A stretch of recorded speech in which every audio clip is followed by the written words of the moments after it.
పుత్రోత్సాహమా, పుత్రశోకమా? ఒక కుమారుని గూర్చి, ఆ కుమారుని కన్న తండ్రిని గూర్చి, వీరిద్దరి మధ్యలో జరిగేటువంటి ఒక సందర్భం, వీరిద్దరి మధ్య ఉండవలసిన పదజాలం, వీరిద్దరూ ఉండవలసిన తీరు, వీరిద్దరూ ఆనందపడే ఘడియలు,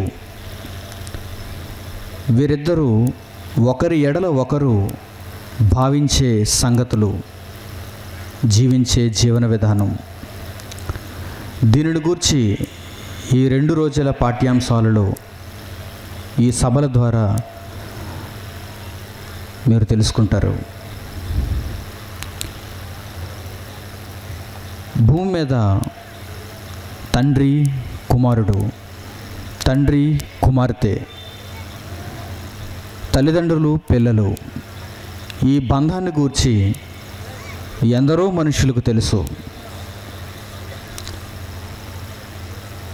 పుట్టిన తరువాత,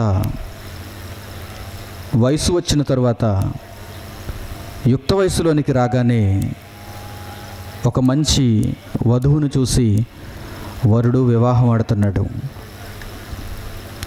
ఒక మంచి వరుని చూసుకొని వధువు వివాహం ఆడుతుంది.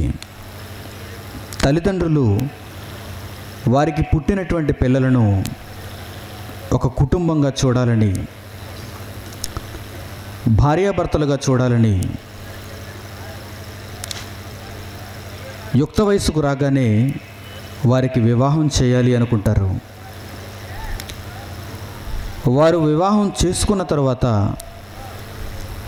మొట్టమొదట వారి వివాహం వలన వారు సంతోషపడుతున్నారు అంటే అది కేవలం వారికి కలిగే పుత్రులు, వారికి కలిగే కుమారులు, వారికి కలిగే సంతానం. దీనిని బట్టి వివాహం చేసుకున్నటువంటి భార్యాభర్తలు ఇద్దరూ తల్లిదండ్రులై సంతోషానికి, ఆనందానికి తెరతీస్తున్నారు. వారి జీవితకాలంలో వివాహం చేసుకున్నందుకు మేము ఒక కుమారుని సంపాదించుకున్నాం, ఒక కుమార్తెను సంపాదించుకున్నాం, సంతానాన్ని కలిగి ఉన్నాం అని చాలా సంతోషపడతారు. బైబిల్ను బట్టి, సత్యాన్ని బట్టి అసలు వివాహం ఇద్దరు వ్యక్తులకు, ఒక పురుషునికి ఒక స్త్రీకి ఎందుకు చేయాలి అంటే భూమి మీద ఈ సంతోషాన్ని వారు అనుభవించాలి. భూమి మీద ప్రతి ఒక్కరూ తండ్రి కావాలి, తల్లి కావాలి. వారికి వయసు వచ్చినప్పుడు శరీర కోరికలు తీర్చుకోవటానికి వారు వివాహం చేసుకోకూడదు. లేక పెళ్లి చేసుకోవాలి కనుక నలుగురు ఏదో అనుకుంటారని వివాహం చేసుకోకూడదు. దేవుడు అనుగ్రహించే ఒక మంచి బహుమానాన్ని స్వీకరించటానికి వారి జీవితంలో వివాహం ఎదురవుతుంది, వివాహం సంభవిస్తుంది. వారు వివాహం చేసుకున్నప్పుడు వారిని ఆశీర్వదించిన పరలోకమందున్న తండ్రి వారిని తండ్రిగా, వారిని తల్లిగా మారుస్తున్నాడు. ప్రియమైన వారలారా, ఈ తండ్రికి, ఆ తండ్రికి పుట్టిన కుమారులకు మధ్య ఉండే ఒక మంచి సంబంధాన్ని మనం ఆలోచన చేద్దాం. ఎందరో తండ్రులు ఉన్నారు, ఎందరో కుమారులు ఉన్నారు, ఎందరో పుత్రులు ఉన్నారు. ఈ భూమి మీద తండ్రి కుమారులకు మధ్య ఉన్న సంబంధాన్ని ఎవరూ తెలియచేయకుండానే ప్రతి ఒక్కరూ తెలుసుకుంటున్నారు, స్వాభావికంగా గ్రహిస్తున్నారు. కానీ అందరికీ తెలిసినటువంటి సందర్భాన్ని, అందరికీ తెలిసిన సంగతిని చెప్పటానికి సభను నిర్వహించడం లేదు. ఇప్పటి వరకు ఎందరో భూమి మీద పుట్టినవారు తండ్రులైనా, ఎందరో తల్లులు అయినా, ఎందరో పిల్లలకు తండ్రులను గూర్చి, తండ్రులకు పిల్లలను గూర్చి అర్థమైన ఇంకా వారికి తెలియవలసిన ఒక బ్రహ్మాండమైనటువంటి సంగతి ఉంది. ఇంకా వారు తెలుసుకోవలసిన ఒక అద్భుతమైనటువంటి విషయం ఉంది. తండ్రి కుమారుల బంధం. తండ్రి కుమారుల బంధం. ఒక తండ్రికి పుత్రుడు కలిగినప్పుడు ఆ పుత్రుడు తండ్రిని సంతోషపెట్టాలి. అసలు భూమి మీద పుట్టుకొస్తున్నటువంటి మనుషులందరూ ఎవరు ఎవరికి పుత్రులు, ఎవరు ఎవరికి తండ్రులు, ఈ సందర్భంలో చక్కగా మనం ఆలోచన చేద్దాం. ప్రియమైన వారులారా, భూమి మీద అందరూ అనుకుంటున్నారు వివాహమైన తరువాత సంవత్సర కాలం, 2 సంవత్సరాల కాలం వారికి దేవుడు గర్భఫలాన్ని అనుగ్రహించిన తర్వాత నేను తండ్రిని అయిపోయాను, నేను తల్లిని అయిపోయాను అనుకుంటున్నారు.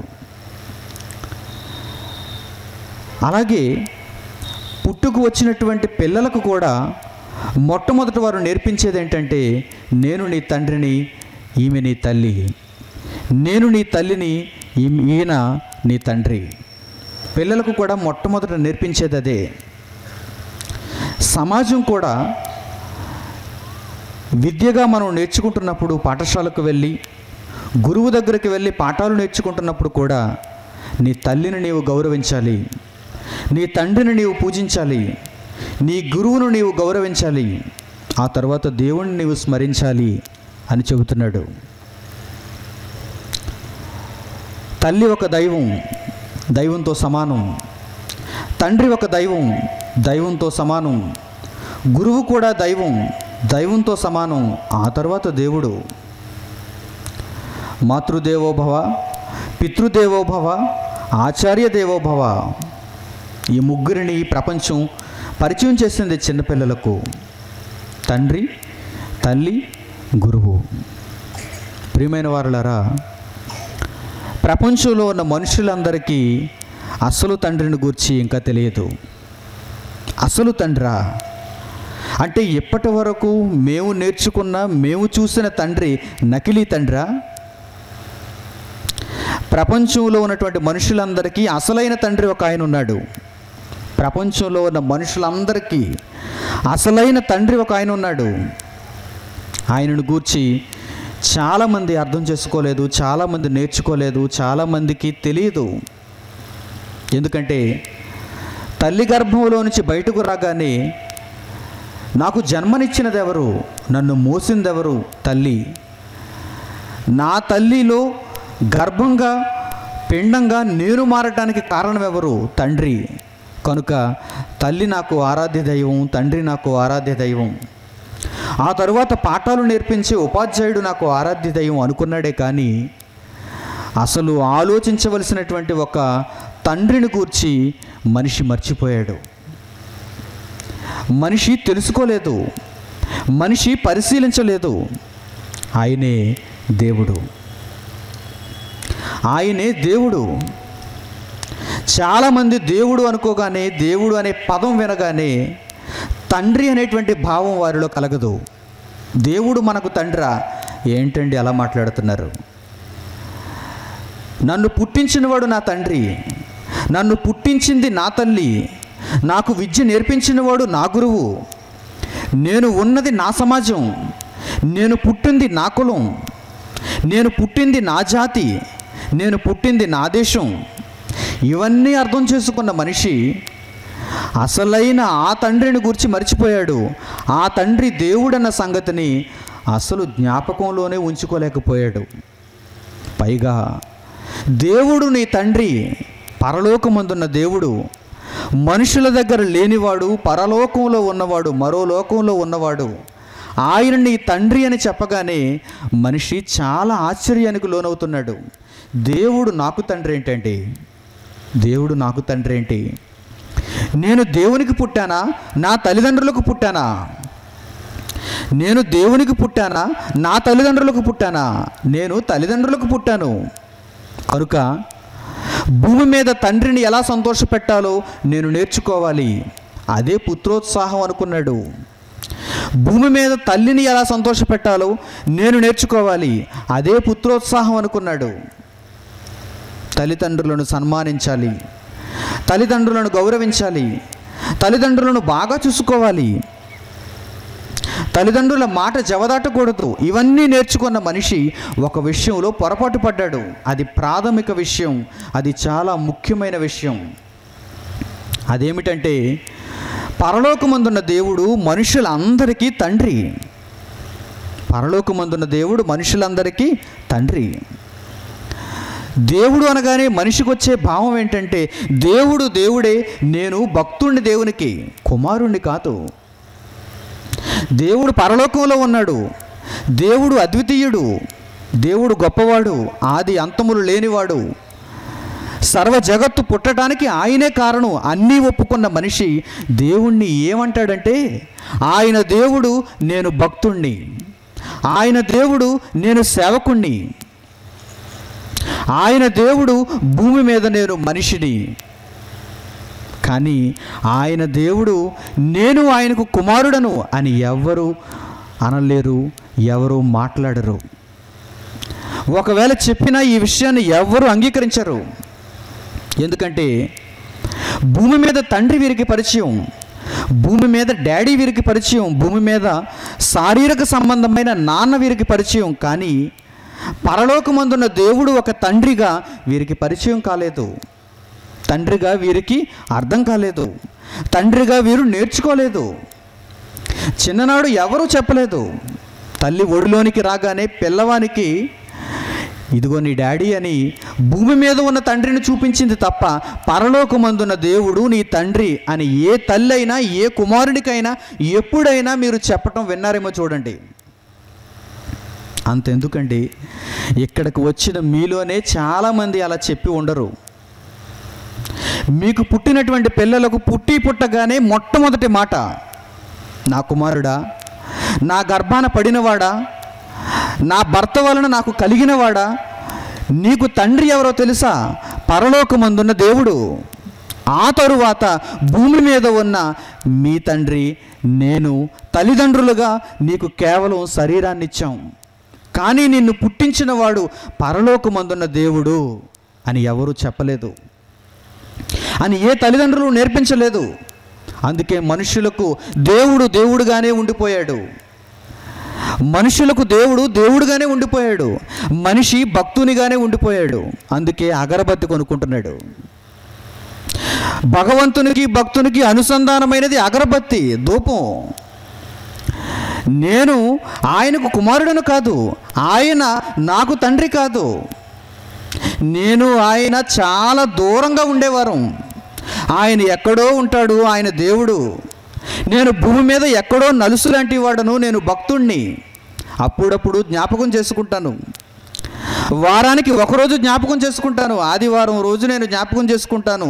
దేవుడు కనుక మీ తండ్రిని ఆదివారం జ్ఞాపకం చేసుకుంటారా? భూమి మీద ఉన్న తండ్రిని, భూమి మీద ఉన్న తల్లిని ఆదివారం జ్ఞాపకం చేసుకుంటారా? క్రైస్తవ భక్తులకు ప్రశ్న. శనివారం జ్ఞాపకం చేసుకుంటారా?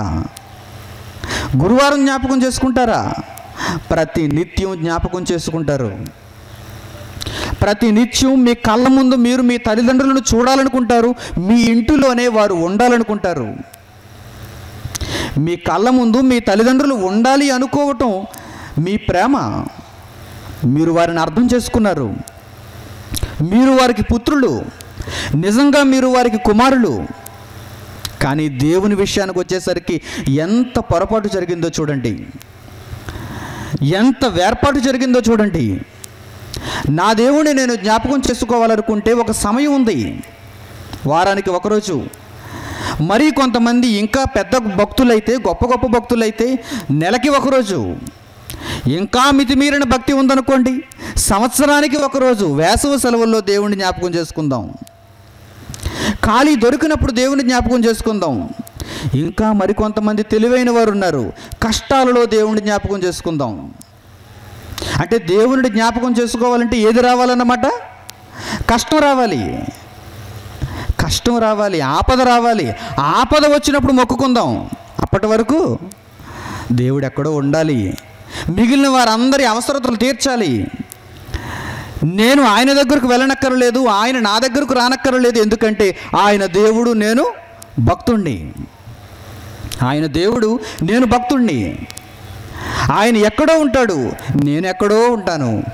ఆయన నాకు తండ్రి ఏంటండి? ఎవరు నమ్మరండి ఈ విషయాన్ని, ఎవరు నమ్మరు. కానీ మాటలలో మాత్రం ప్రార్థన చేసేటప్పుడు పరలోకంలో ఉన్న మా తండ్రి అని మాత్రం పలుకుతారు. ఎవరితోనైనా చెప్పేటప్పుడు, ఎక్కడైనా వాక్యం చదివేటప్పుడు మాత్రం పరలోకంలో ఉన్నవాడు మా తండ్రి అని మాట్లాడతారే కానీ వారి జీవిత ప్రవర్తనలో ఏనాడు తండ్రిగా ఆయనను చూడలేదండి, తండ్రిగా ఆయనను భావించలేదండి. అందుకే దేవుడు వ్రాయించిన మాటలు చూస్తే మీరు ఆశ్చర్యపోతారు. చాలా బాధతో ఉన్నాడు ఆయన, చాలా బాధతో ఉన్నాడు ఆయన. భూమి మీద ఒక తండ్రి పిల్లలు పట్టించుకోకపోతే ఎంత బాధపడతాడో తల్లిదండ్రులకు తెలుసు.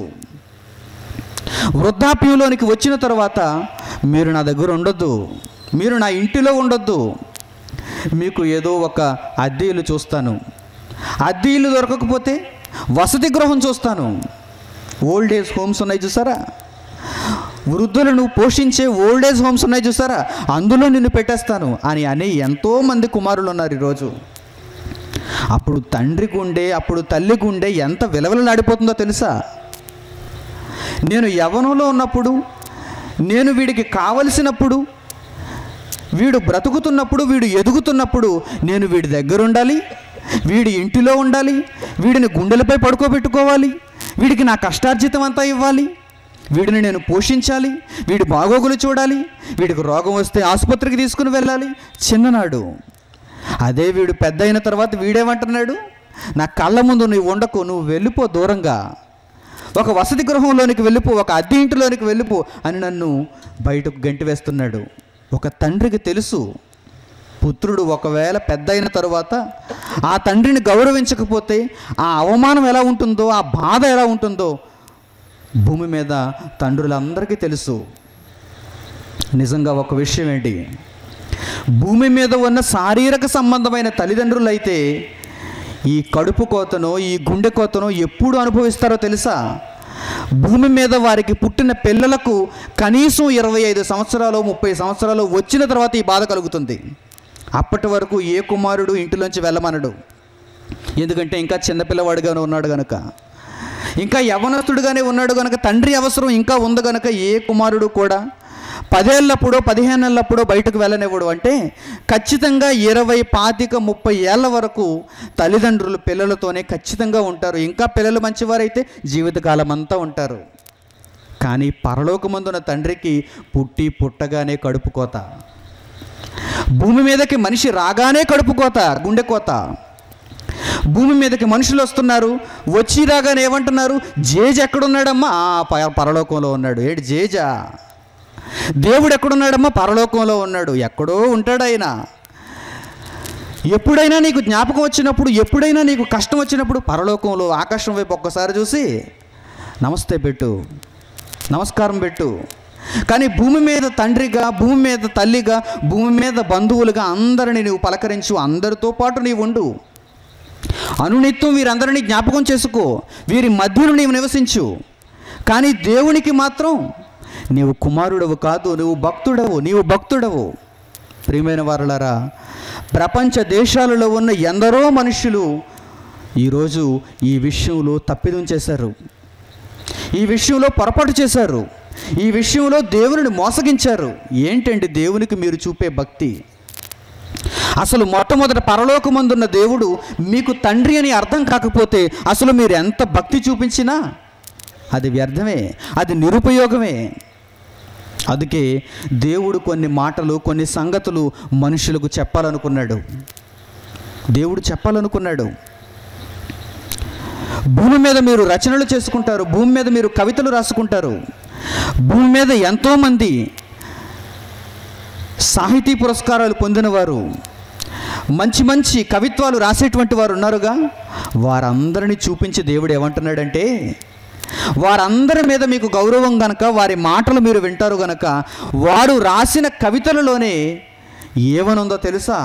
దేవుడు మీకు తండ్రి అని ఉంది అంటున్నాడు ఆయన. ఒక్కసారి అపోస్తలుల కార్యములు 17వ అధ్యాయము 28వ వచనాన్ని జాగ్రత్తగా చూడండి. అక్కడ దేవుడు వ్రాయించినటువంటి ఒక చక్కని సందర్భం, దీనికి సంబంధించినటువంటి విషయం మనకు అర్థమవుతుంది. అపోస్తలుల కార్యములు 17వ అధ్యాయము 28వ వచనం, మనం ఆయన యందు బ్రతుకుచున్నాము, చలించుచున్నాము, ఉనికి కలిగి ఉన్నాము. చూసారా, అటువలే మనం ఆయన సంతానమని మీ కవీశ్వరులలో కొందరును చెప్పుచున్నారు అన్నాడు.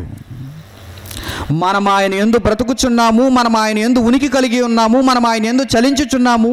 అటువలే మీ కవీశ్వరులలో కొందరు, అంటే భూమి మీద మనం పుట్టిన తరువాత ఎన్నో కవిత్వాలు, ఎన్నో రచనలు మనం వింటున్నాం, ఎన్నో పాటలు మనం వింటున్నాం. వాటిలో ఒక్కసారి మీరు పరిశీలనగా చూస్తే ఎవడో ఒకడు ఏమని రాశాడో తెలుసా? పరలోకమందున్న దేవుడు నీ తండ్రి అని రాసేశాడు. ఆ మాటను బట్టైనా నీ తండ్రి దేవుడు అని తెలుసుకో అంటున్నాడు దేవుడు. ఆ మాటను బట్టైనా, మీ కవీశ్వరులలో ఉన్న కవులు రాసిన కవిత్వాలలో అయినా, ఆ మాటలు చదివైనా, వాటిని విని అయినా నేను మీ తండ్రిని అని నీవు జ్ఞాపకం చేసుకోవాలి అంటున్నాడు. అటువలే మీ కవీశ్వరులలో కొందరు మనం ఆయన సంతానమని చెప్పుచున్నారు. మనం ఆయన సంతానమని చెప్పుచున్నారు. పరలోకమందున్న దేవునికి మనుషులందరూ సంతానమేనా?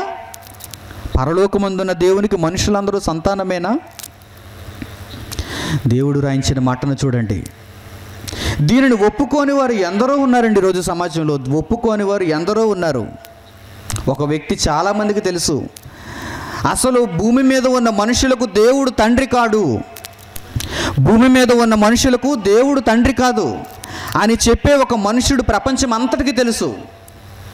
ఉండూరు వారికి కాదు, ఆంధ్ర వారికి కాదు, భారతదేశం వారికి కాదు, ప్రపంచవ్యాప్తంగా తెలుసు ఆ వ్యక్తి. వరల్డ్ ఫేమస్ సైంటిస్ట్ అతను. ఎవరో తెలుసా? Charles Darwin. చార్లెస్ డార్విన్ అనేటువంటి శాస్త్రవేత్త. అతడు చెప్పినటువంటి పాఠాలు చాలామంది విన్నారు, చదువుకున్నారు. ఏం చెప్పాడో తెలుసా? భూమి మీద మనుషులందరికీ తండ్రి ఒక చింపాంజీ అని చెప్పాడు. అంతేనా కదా? భూమి మీద ఉన్న మనుషులందరికీ తండ్రి ఒక కోతి అని చెప్పాడు. ఆది మానవుడు ఎవరి నుంచి పుట్టాడట? కోతి నుండి పుట్టాడని చెప్పాడు. ఒక తప్పుడు సిద్ధాంతం. ఈరోజు ప్రపంచం అంతా దానిని నమ్మి అతనిని ఒక శాస్త్రవేత్త అంది. ఎంత అబద్ధాన్ని, ఎంత అవాస్తవాన్ని ఈ ప్రపంచం స్వీకరించిందో చూడండి. పరలోకమందున్న దేవుడు తండ్రి అనే వాస్తవాన్ని స్వీకరించలేని ఈ మనుషులు ఒక కోతి మనకు తండ్రి అంటే స్వీకరించేశారు. కోతి మనకు తండ్రి అంటే స్వీకరించేశారు. అవును, మా తండ్రి కోతే. అవును, మా పూర్వీకుడు కోతే. అవును, మమ్మను ప్రారంభించింది, మా ఆది తల్లిదండ్రులను కన్నది కోతే అని ఒప్పుకున్నాడు మనిషి. ఎంత దౌర్భాగ్యుడో చూడండి.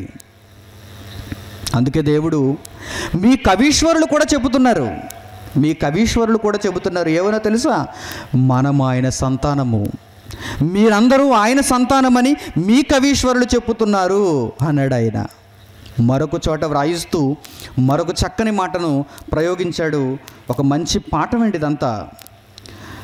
అపోస్తలుడైన పౌలు ఎఫెసీయులకు రాసిన పత్రిక 3వ అధ్యాయము 14వ వచనం జాగ్రత్తగా చూడగలిగితే, అపోస్తలుడైన పౌలు ఎఫెసీయులకు రాసిన పత్రిక 3వ అధ్యాయము 14వ వచనం, ఈ హేతువు చేత పరలోకమందును భూమి మీదను ఉన్న ప్రతి కుటుంబము ఏ తండ్రిని బట్టి కుటుంబం అని పిలువబడుచున్నదో ఆ తండ్రి ఎదుట అంటున్నాడు. చూడండి, అక్కడ భూమి మీద ఉన్న ఎన్నో కుటుంబాలు, ఈ కుటుంబాలన్నీ ఒక తండ్రిని బట్టి కుటుంబాలను పిలువబడుతున్నాయట. లేకపోతే అసలు ఇవి కుటుంబాలే కాదట. దేవుడు రాయించిన మాటను చూడండి, దేవుడు వ్రాయించిన వాస్తవాన్ని చూడండి. అసలు భూమి మీద కుటుంబాలు ఎందుకు ఏర్పడ్డాయో, ఎవరి వలన ఏర్పడ్డాయో దేవుడు చెప్పాడండి. దేవుడు చెప్పాడు. కోతి వల్ల కాదు. రోడ్డు మీద తిరిగే కోతి వల్ల కుటుంబాలు ఏర్పడతాయా?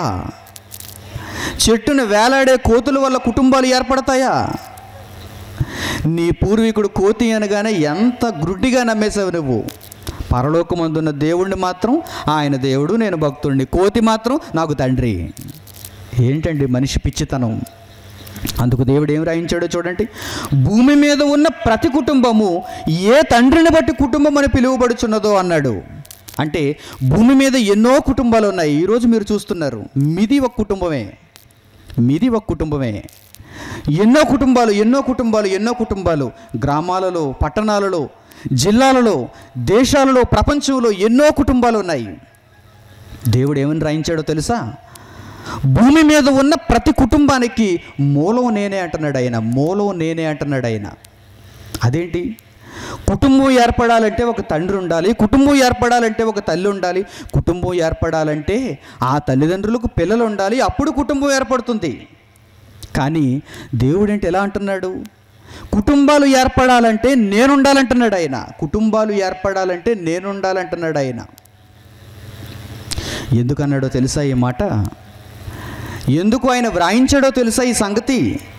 భూమి మీద పుట్టే ప్రతి మనిషి ఆయనకు పుడుతున్నాడు గనక. భూమి మీద పుట్టే ప్రతి మనిషి ఆయనకు పుడుతున్నాడు గనక, దేవునికి పుడుతున్నాడు గనక. నిజమో కాదో చెప్పండి.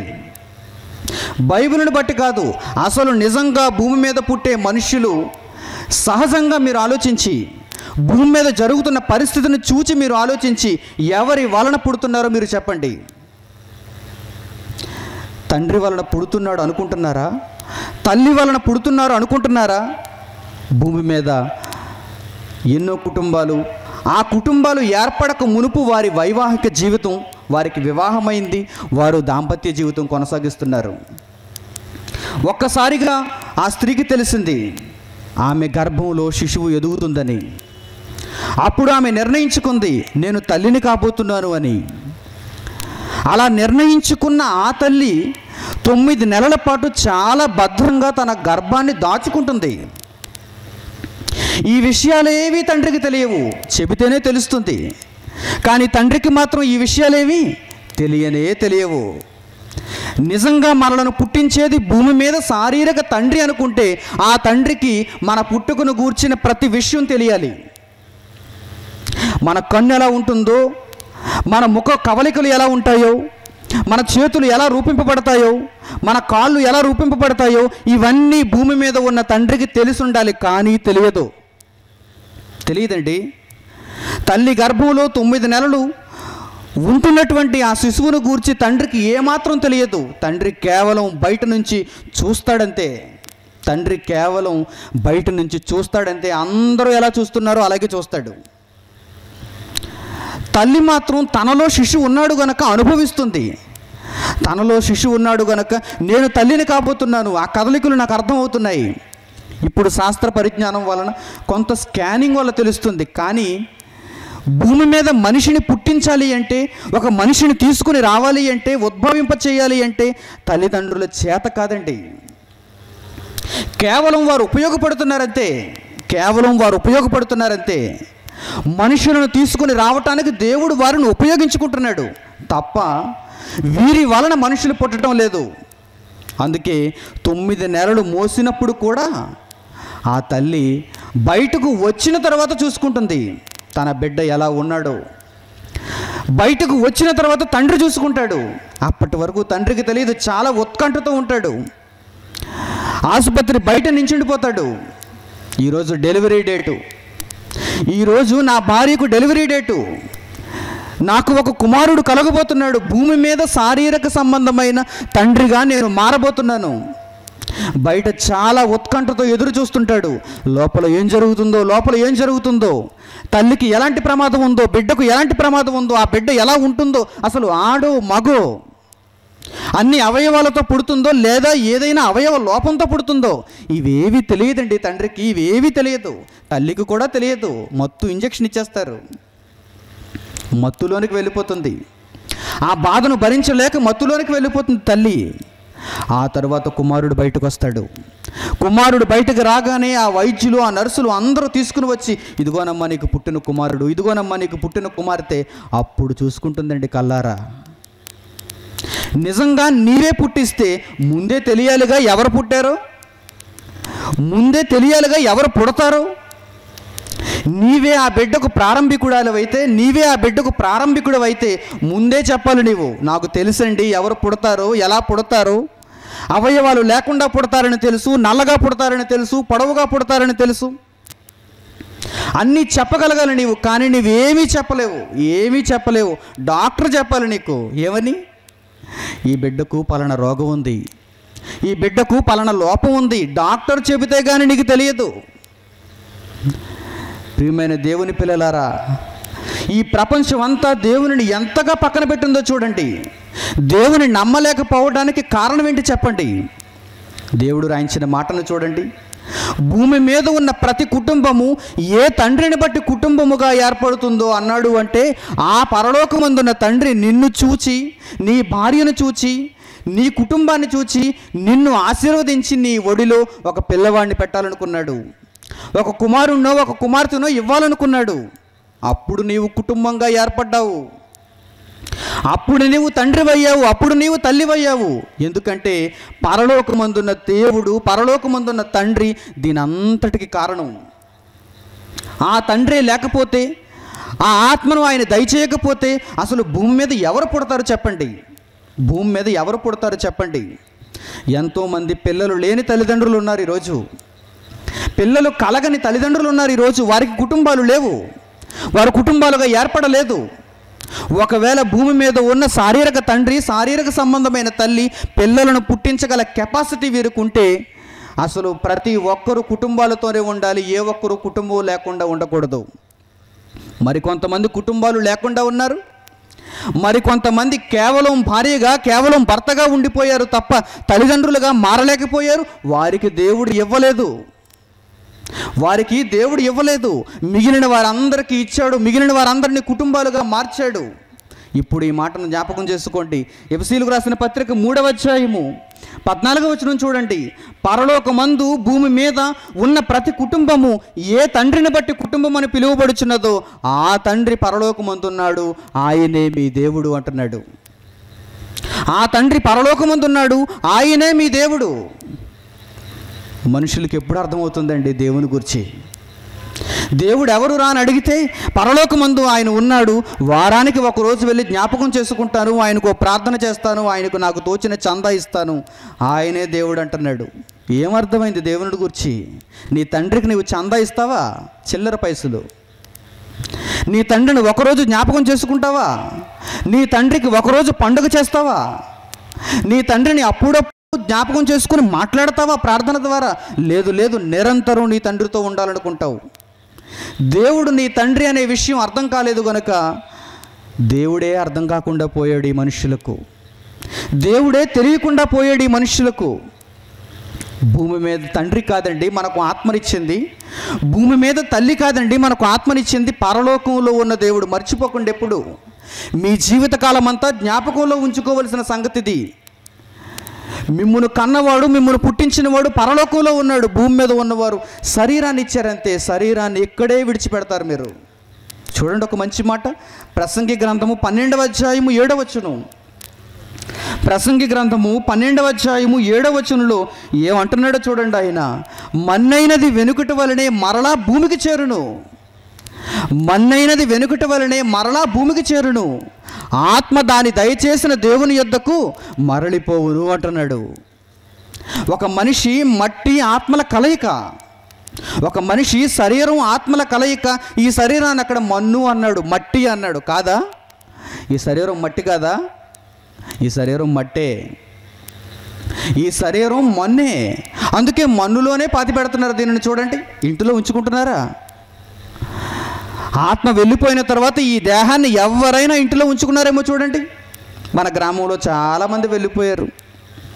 మన గ్రామంలో మనం ఉండగానే, మనం బ్రతుకుతున్న కాలంలోనే చాలామంది మనతో పాటు బ్రతికి కొంతకాలమైన తర్వాత వారి వృద్ధాప్యాన్ని బట్టి, వారి ఆయుష్ తీరిపోవడాన్ని బట్టి వెళ్ళిపోయారు. అలా వెళ్ళిపోయిన వారి దేహాలను ఏ ఇంటి వారైనా ఎవరైనా ప్రేమతో ఉంచుకున్నారేమో చూడండి. ఎక్కడైనా బాక్సులో పెట్టుకుంటారండి. ఎంతసేపు, ఎంతకాలం? 1 రోజు, 2 రోజులు, 3 రోజులు మహా అయితే. తరువాత వాసన వచ్చేస్తుంది. ఆ తర్వాత ఈ దేహాన్ని లోపల ఉంచుకోవడానికి వీలు లేదు, ఇంటిలో పెట్టుకోవడానికి వీలు లేదు. వెంటనే దూర ప్రాంతాల నుంచి రావాల్సినటువంటి బంధువులు ఇంకా రాలేదా? అయితే తీసుకువెళ్ళిపోండి, తర్వాత చూస్తారు వారి ఫోటో. ఇప్పుడు వారిని చూసే అవకాశం లేదు. ఎందుకంటే వారి శవం ఎలా మారిపోతుంది? కంపు కొట్టేదిగా మారిపోతుంది, కుళ్ళిపోతుందో పక్క నుంచి. ఇక బాక్స్ వల్ల కావటం లేదు, ఆ శరీరాన్ని భద్రపరచటం బాక్స్ వల్ల కావటం లేదు. మహా అయితే ఈ శాస్త్రం 1 వారం రోజులు పదిలిపరచగలదు, వారం రోజులు భద్రపరచగలదు ఫ్రిడ్జ్లో పెట్టి. ఐసు ముక్కల మధ్యలో పెట్టి 1 వారం రోజులు భద్రపరచగలదు. ఆ తరువాత అయినా ఏం చేయాలి? దీనిని గడ్డగట్టిన ఆ దేహాన్ని తీసుకుని వెళ్ళి మట్టిలో పూడ్చాలి, లేకపోతే కట్టెలపై కాల్చాలి. ఆ బూడిద కూడా మరలా భూమిలో కలిపివేయాలి. అంటే మన్నైనది మరల ఎక్కడికి వెళ్ళిపోతుందో చూడండి, మట్టిలోనికి వెళ్ళిపోతుంది, మన్నులోనికి వెళ్ళిపోతుంది. బ్రతికి ఉన్న మనిషికి ఆ మట్టికి తేడా ఏంటంటే, ఆ మట్టి కట్టెలో ఆత్మ లేదు, బ్రతికి ఉన్న నీలో ఆత్మ ఉంది, దేవుని కుమారుని రూపం ఉంది, దేవుని కుమారుని భాగం ఉంది. దానిని ఎవరిచ్చారో తెలుసా? పరలోకంలోని దేవుడిచ్చాడు. అది ఎవరికి కనిపించదు, మీరెవరికి కనిపించరు. మీ శరీరమే కనిపిస్తుంది అందరికీ, నేను ఎవరికి కనిపించను, నా శరీరమే కనిపిస్తుంది అందరికీ. నిజంగా మణికుమార్ని చూడాలనుకుంటే ఎవరి తరం కాదు, లోపల ఉన్నాడు, మాట్లాడుతున్నాడు. ఈరోజు కొంతకాలానికి ఈ దేహాన్ని విడిచిపెట్టి వెళ్ళిపోతాడు. ఈ మణికుమార్ని ఎవ్వరూ చూడలేరు, ఏ కెమెరా దీనిని బంధించలేదు, మణికుమార్ రూపాన్ని బంధించలేదు, శరీర రూపాన్ని బంధించి ఇదిగో ఇక్కడ వేసింది చూడండి ఫోటో. దానికి ఒక కోటు, దానికి కొంచెం పౌడరు, దానికి కొంచెం లైటింగు, దానికి ఒక టై, దానికి ఒక సూటు బూటు. చూసారా? కనిపిస్తున్న మీరందరూ కూడా శరీరాలు మాత్రమే, దేహాలు మాత్రమే కనిపిస్తున్నాయి. ఇక్కడ కూర్చున్నటువంటి వారందరూ ఆత్మలు, దేవుని యొక్క కుమారులు, దేవుని నుండి వచ్చిన వారు. మీరెవ్వరికి కనిపించరు, మీ దేహం మాత్రమే అందరికీ కనిపిస్తుంది. ఈ దేహం ఎక్కడిదో తెలుసా? ఇదిగో మీరు కాలు పెట్టిన, మీరు కూర్చున్న ఆ మట్టిలోనిదే, ఆ భూమిలోనిదే. మన్నైనది వెనుకటి వలనే, అంటే ఒకనాడు మట్టిలో నుంచి వచ్చింది కనుక మరలా మట్టిలోనికి వెళ్ళిపోతుంది. ఆదాము నుంచి తెచ్చుకున్నాం ఈ శరీరాన్ని, ఆదాము నుంచి వరుస క్రమంలో వచ్చేస్తున్నారు అందరూ, శరీరాలను ఇచ్చేస్తున్నారు తండ్రులందరూ, శరీరాలను ఇచ్చేస్తున్నారు తండ్రులందరూ. కానీ దేవుడు మాత్రం ఆత్మను దయచేస్తున్నాడు. చూడండి, ప్రతి మనిషికి ఆత్మను దయచేసేవాడు పరలోకమందున్న దేవుడు.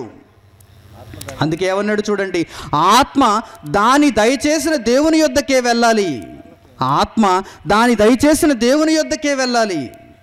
ఇప్పుడు చెప్పండి, అసలైన తండ్రి ఎవరో, నిజమైన తండ్రి ఎవరో చెప్పండి.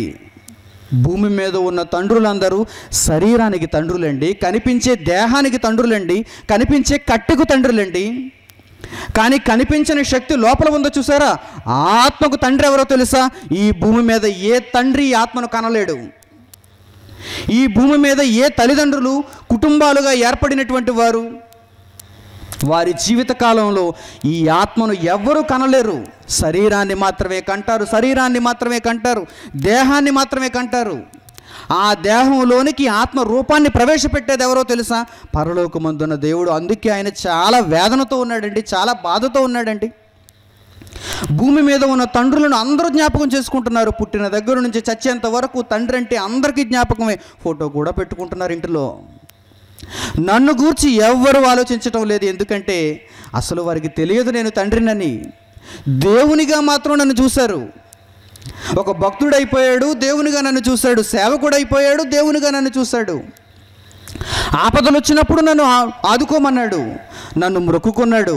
కానీ నిరంతరం నేను తండ్రిననే విషయం ఏ మనిషి భూమి మీద జ్ఞాపకం చేసుకోలేదు, ఏ మనిషి దీనిని గురించి ఆలోచన చేయలేదు. ప్రియమైన వారలారా, మనుషుల యొక్క దౌర్భాగ్యపు పరిస్థితి చూడండి. ఏ కాలంలో అయినా సరే, ఈ కాలంలోనే కాదు, ఏ కాలంలో అయినా సరే, ఆదాము మొదలుకొని, మన పూర్వీకుడైన ఆదాము మొదలుకొని ఇప్పటి వరకు ఎన్ని తరాలు పుట్టుకుని వచ్చాయో అన్ని తరాలలో ఉన్న మనుషులందరూ పరలోకమందున్న తండ్రిని, ఆ దేవుణ్ణి తండ్రి అని పిలవలేకపోయారు, తండ్రిగా చూడలేకపోయారు, తండ్రిగా చూడలేకపోయారు. మరి ఏంటి తండ్రి అనుకుంటున్నారు? దేనిని తండ్రి అని భావిస్తున్నారు? భూమి మీద ఉన్న ఒక జంతువునా, ఒక కోతిని తండ్రి అనుకున్నారా? భూమి మీద ఉన్న ఒక జంతువుని తండ్రి అనుకున్నారా? ఇశ్రాయేలీయులని చరిత్రలో పేరుగాంచినటువంటి ఒక జనాంగం ఉన్నారు. సుమారు 4000 సంవత్సరాల క్రితం భూమి మీద ఉన్నటువంటి వారు ఇశ్రాయేలీయులు. ఈ ఇశ్రాయేలీయులు మోషే అనేటువంటి ఒక నాయకుడి యొక్క నాయకత్వంలో ఐగుప్తు దేశం నుంచి బానిసత్వాన్ని విడిచిపెట్టి కనాను దేశానికి ప్రయాణమై వెళ్ళిపోతున్నారు. వీరందరికైనా కనీసం దేవుడంటే ఎవరో అర్థమవుతాడని పరలోకమందున తండ్రి ఒక చిన్ని పరీక్ష పెట్టాడు. మోషేను తీసుకుని వెళ్ళిపోయాడు కొండ మీదకి, హోరేబు కొండ మీదకు తీసుకుని వెళ్ళిపోయాడు. మోషే వెళ్ళిపోయిన తర్వాత, కొండ మీదకు వెళ్ళిన తర్వాత మోషేకు ధర్మశాస్త్రాన్ని ఇస్తున్నాడు, రాతి పలకలను ఇస్తున్నాడు. అలా ఇచ్చే ప్రక్రియలో కొంత ఆలస్యమైంది. ఇంకా మోషే క్రిందకు వెళ్ళలేదు, క్రిందికి దిగి ఆ ఇశ్రాయేలీయుల దగ్గరకు వెళ్ళలేదు. అప్పుడు ఇశ్రాయేలీయుల యొక్క పరిస్థితి ఎలా ఉందో తెలుసా? ఆ ఇశ్రాయేలీయులు ఎలా మారిపోయారో తెలుసా? ఒక్కసారి చూడండి. చరిత్రలో మీ పూర్వీకులు కూడా పరలోకమందున్న దేవుణ్ణి ఎలా ఆలోచించారో మీకు అర్థమవుతుంది. ఇప్పుడు డార్విన్ మాత్రమే కాదు, అప్పుడు కూడా డార్విన్ ఉన్నాడు. ఇప్పుడేనండి డార్విన్ ఉన్నాడు. ఒకప్పుడు కాలం మంచిదనుకుంటున్నారా? డార్విన్ పుట్టిన తర్వాత అందరూ చెడిపోయారండి అనుకుంటున్నారా? లేదు లేదు, డార్విన్కు ముందు కూడా డార్విన్కి తాతలు ఉన్నారు, వాళ్ళు డార్విన్ లాంటి వారే. వారు భూమి మీద ఉన్న మనుషులకు ఎవరో తండ్రి అని చెప్పుకుంటున్నారో చూడండి. నిర్గమకాండము 32వ అధ్యాయము 8వ వచనం జాగ్రత్తగా మీరు చూడగలిగితే, నేను వారికి నియమించిన త్రోవ నుండి త్వరగా తొలగిపోయి అంటున్నాడు చూడండి. నేను వారికి ఒక త్రోవ నియమించాను, నేను వారికి ఒక మార్గాన్ని నియమించాను. ఏంటా మార్గం? ఆ మార్గంలో ఏముంది? మొట్టమొదటి సంగతే, మీ దేవుడు మీకు తండ్రి, మీ దేవుడు మీకు తండ్రి. ఆ మార్గము నుండి, ఆ త్రోవ నుండి వారు త్వరగా తొలగిపోయారు అన్నాడు చూడండి. అసలు మోషే వెళ్ళి ఇంకా రాలేదు అనటానికి అసలు వెళ్ళి ఎంత సమయం ఉన్నాడండి? రోజుల వ్యవధి అది, చాలా తక్కువ సమయం అది. మోషే కొండ మీదకి వెళ్ళాడు, ఇంకా రాలేడు అనుకుంటున్నారు. అలా అనుకున్న ఇశ్రాయేలీయులు భూమి మీద క్రింద ఏం చేస్తున్నారు చూడండి, ఆ కొండ దిగువన ఏం చేస్తున్నారు చూడండి. దేవుడు ఏమి రాయించాడో చూడండి. నేను వారికి నియమించిన త్రోవ నుండి త్వరగా తొలగిపోయి తమ కొరకు పోత పోసిన దూడను చేసుకొని దానికి సాగిలపడి బలి నర్పించి, ఓయి ఇశ్రాయేలు, ఐగుప్తు దేశము నుండి నిన్ను రప్పించిన నీ దేవుడు ఇదే అని చెప్పుకొనిరా నేను అంటున్నాడు చూడండి. దేవుడు ఏం చేస్తున్నారు చూసారా? వారు ఒక పోత పోసిన దూడను తయారు చేసుకున్నారు. ఇప్పుడు డార్విన్ ఏం చేశాడు? కోతిని తయారు చేశాడు. మీ అందరికీ ప్రారంభికుడు, మీ అందరిని నడిపించేవాడు, మీ అందరికీ దేవుడు ఎవరు? కోతి అని ఈ డార్విన్ చెప్పాడు. ఆ రోజు ఇశ్రాయేలీయులు ఎంతమంది డార్విన్ ఉన్నారో చూడండి. ఆ రోజు ఇశ్రాయేలీయులు అందరూ ఏం చేస్తున్నారు? వారికి ఉన్న బంగారం, కమ్మెలు అన్నీ తెచ్చి పోగేసేశారు, వాటితో పోత పోసేశారు. ఒక చక్కని రూపం తయారైంది. మనుషుల చమత్కార కల్పనల వలన ఒక చక్కని రూపం తయారైంది. ఆ రూపం ఎలాంటి రూపమో తెలుసా? దూడను పోలిన రూపం, దూడను పోలిన రూపం. ఈ దూడతో ఏం చెప్పుకుంటున్నారు వీరు? ఓయి ఇశ్రాయేలు వినుము, ఐగుప్తు దేశం నుండి మనలను రప్పించి మనలను నడిపిస్తూ మనలను బ్రతికిస్తున్నటువంటిది ఎవరో తెలుసా? ఆ దేవుడు ఎవరో తెలుసా? ఇదిగో ఈ దూడే. ఆ దేవుడు ఎక్కడున్నాడో మాకు తెలియదు, ఆ దేవుడు మమ్మల్ని కనలేదు, ఆ దేవుడు మాకు తండ్రి కాడు. ఇదిగో ఈ దూడే మాకు తండ్రి కనుక ఈ దూడే నడిపించాలి ఇక్కడి నుంచి మమ్మల్ని. ఎంత అవివేకులు చూడండి, ఎంత మూర్ఖులు చూడండి. ఆ రోజు ఇశ్రాయేలీయులేనా? ఈరోజు మనుషులు అంతే, ఈరోజు మనుషులు కూడా అంతే. నిజముగా ఆత్మదేవుడు, ఆత్మ తండ్రి అయిన వానిని ఎవరైనా తెలుసుకున్నారా? తండ్రిగా తెలుసుకున్నారా? ఆ దేవునిని గ్రహించారా? లేదు లేదు లేదు లేదు. కోతే మాకు తండ్రి. పుస్తకాలలో కూడా మేము ఏమి నేర్చుకోవాలి? మా ప్రారంభికుడు కోతి, కోతి నుంచి వచ్చేసాం మేమందరం, కోతి నుంచి విడిపోయి వచ్చేసాం, కోతి నుంచి పరిణామం చెంది వచ్చేసాం. సిగ్గు లేదా మాట చెప్పుకోవడానికి? నీ దగ్గరకు వచ్చి నీ ముఖం అచ్చం కోతిలాగే ఉందరా అంటే ఏమనుకుంటావు నువ్వు? అయితే ఒక ఫోటో తీసి ఇంట్లో పెట్టుకోండి అంటావా? ఎవడరా నువ్వు? నేను మనిషిని, నన్ను కోతి అంటావేంటి? నేను కోతిలా ఉన్నానంటావేంటి? వెంటనే కోప్పడిపోతారు మీరు. కానీ మీ తండ్రి కోతి అంటే మాత్రం అవును బాబయ్య నిజమే, మహాజ్ఞానం చెప్పావు నువ్వు. డార్విన్ గారు మీకు ఒక మంచి సన్మానం, మీరు శాస్త్రవేత్త. భూమి మీద మీరు రాసినటువంటి ఆ రచన అంతటిని, మీరు రాసిన పుస్తకాన్ని మా సైన్స్ పుస్తకంలో పెట్టుకుంటాం, మా పిల్లలకు అవే నేర్పిస్తాం. ఎంత అమాయకుడు మనిషి, ఎంత అవివేకి మనిషి. అందుకే దేవుడు ప్రశ్నిస్తున్నాడు. ఆ రోజు చరిత్రలో ఇశ్రాయేలీయులలాగా చేశారు, వారికి దేవుడు దూడైపోయాడు. ఆ తర్వాత మనుషులు కోతిని దూడగా చేసుకున్నారు. ఈరోజు మనుషులకు చెప్పలేము, కానీ ఆ నిజమైన దేవుణ్ణి మాత్రం తండ్రిగా భావించలేకపోతున్నారు, తండ్రిగా అంగీకరించలేకపోతున్నారు. ఇక వారికి పుత్రోత్సాహము గురించి, పుత్ర శోకం గురించి ఏం అర్థమవుతుంది చెప్పండి? ఏం అర్థమవుతుంది చెప్పండి? పరలోకమందున్న దేవుడు మనుషులందరికీ తండ్రి అండి. అది బేసిక్, అది ప్రాథమికం. అది దేవుని గూర్చి నేర్చుకోవాలనుకుంటే ప్రతి మనిషి తెలుసుకోవలసిన ప్రాథమిక సూత్రం అది. దేవుడు నా తండ్రి, ఆయనలో నుండి వచ్చాను, నాలో ఉన్న ఆత్మరూపం దేవునిలో నుంచి వచ్చింది, దేవుడు అనుగ్రహించగా వచ్చింది, దేవుడు దయచేయగా వచ్చింది. నేను దేవునికి సంబంధించిన వాడను, దేవునికి పుట్టిన వాడను. నా తండ్రి దేవుడే, నా తండ్రి పరలోకంలో ఉన్నవాడే అని ప్రతి ఒక్కరూ మొట్టమొదట ఈ సంగతిని నేర్చుకోవాలి, మొట్టమొదట ఈ సంగతిని తెలుసుకోవాలి. అప్పుడు అర్థమవుతుంది పుత్రోత్సాహం అంటే ఏంటో, పుత్రశోకం అంటే ఏంటో. ప్రియమైన వారులారా, మరొక మంచి మాట చూపిస్తాను చూడండి. మరొక మంచి మాట నెహెమ్యా గ్రంథము 9వ అధ్యాయము 18వ వచనం జాగ్రత్తగా చూడండి. వారు ఒక పోత దూడను చేసుకుని ఐగుప్తులో నుండి మమ్మల్ని రప్పించిన దేవుడు ఇదే అని చెప్పి నీకు బహు విసుగు పుట్టించినను అని మాట్లాడాడు. ప్రవక్త ఏమని రాస్తున్నాడు? ప్రవక్త ఏమని మాట్లాడుతున్నాడు ఇక్కడ? వారు ఐగుప్తులో నుండి వచ్చినప్పుడు ఐగుప్తులో నుండి రప్పించింది నీవు, ఆ సముద్రాన్ని, ఎర్ర సముద్రాన్ని పాయలుగా చేసింది నీవు, ఆరిన నేలను నడిపించింది నీవు. అలాంటి మనుషులు ఎలా మారిపోయారో చూడండి. వారు ఒక పోతడు దూడను చేసుకుని ఐగుప్తులో నుండి మమ్మల్ని రప్పించిన దేవుడు ఇదే అని చెప్పి నీకు బహు విసుగు పుట్టించను అని మాట్లాడాడు చూడండి. అంటే దేవునికి విసుగు కలుగుతుందా? తన పిల్లలు తన వారిగా బ్రతకనప్పుడు, తన కుమారులుగా ఈ భూమి మీద తెలుసుకోనప్పుడు దేవునికి విసుగు పుడుతుందో లేదో చూడండి. దేవునికి విసుగు ఏంటండి? దేవునికి కోపం ఏంటండి? దేవునికి బాధ ఏంటండి? దేవునికి కన్నీరు ఏంటండి అని చాలామంది అభిప్రాయపడతారు. దేవునికి ఇవేవి ఉండవుగా, ఆయన దేవుడుగా, ఆయనకు నిత్య సంతోషాలు కదా, ఆయనకు నిత్య తోరణాలు కదా, ఆయన నిత్యం సంతోషిస్తూ ఆనందహేళల్లో ఉంటాడు కదా. కాదు కాదు కాదు, చాలా తప్పది, చాలా పొరపాటు పడుతున్నారు మీరు. మీరు క్రమమైన పద్ధతిలో ఉంటే, మీరు సత్యాన్ని అనుకరిస్తే అప్పుడు మీ తండ్రి సంతోషపడతాడు, అప్పుడు మీ తండ్రి ఆనంద గడియలలో ఉంటాడు. లేని పక్షంలో మీ తండ్రి చాలా బాధపడతాడు, మీ తండ్రి చాలా విసుగుతో ఉంటాడు. భూమి మీద మనుషులను పుట్టించినందుకు ఆయన విసుగు చెందుతున్నాడు చూడండి.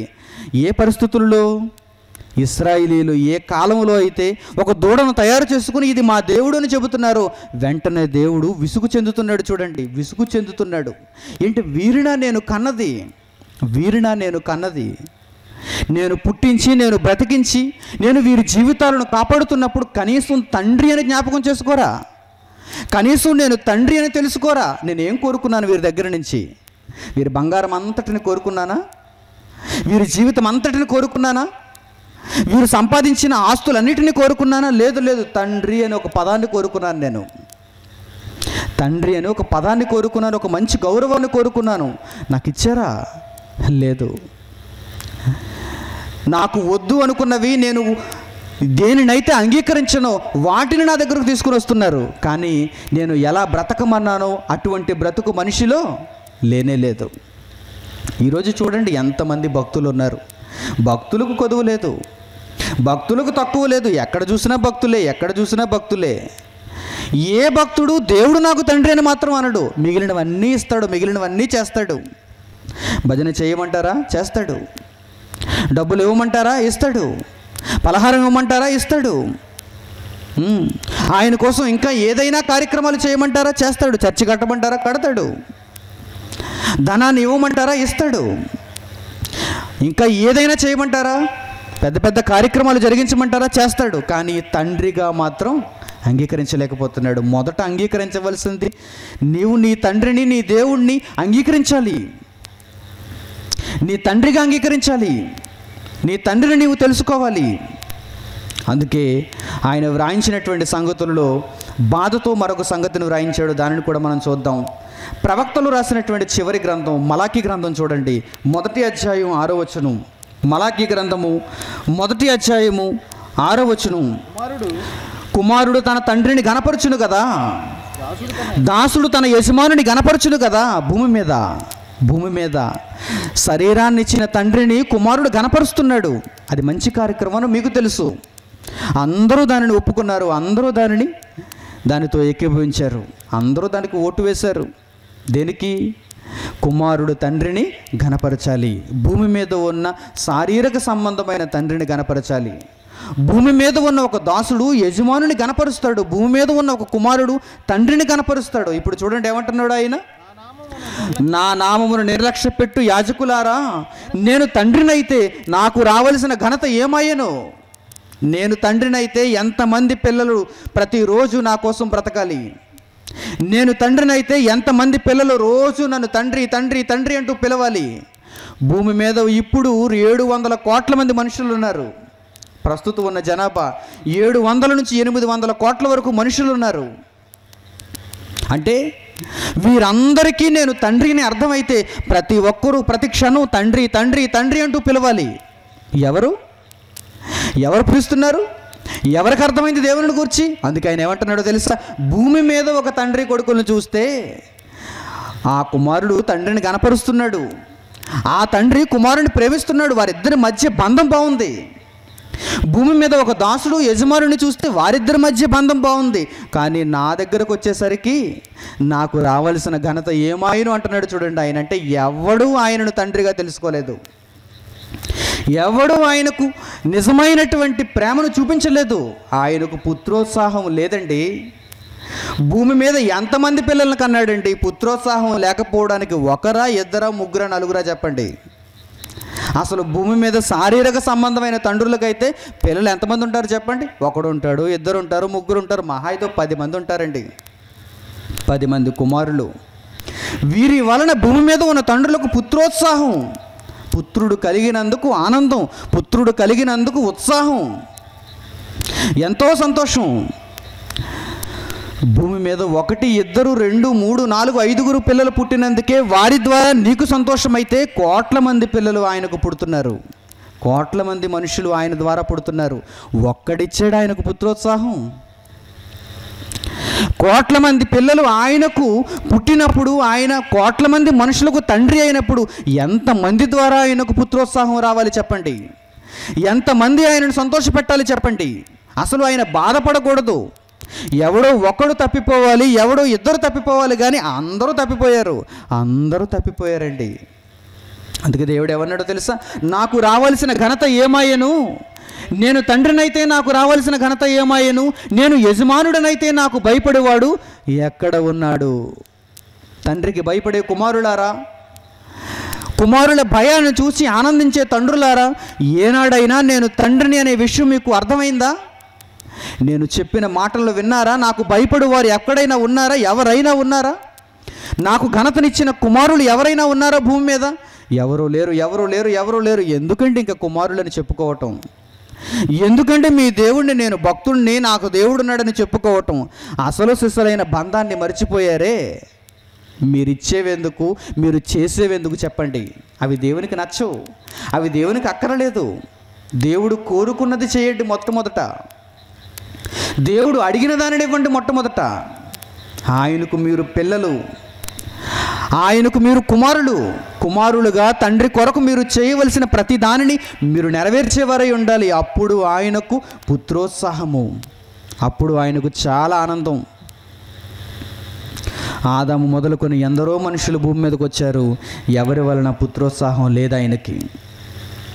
ఎంతోమంది మనుషులు పుట్టారు, ఎన్నో జాతులలో పుట్టారండి మనుషులు, ఎన్నో జాతులలో పుట్టారు.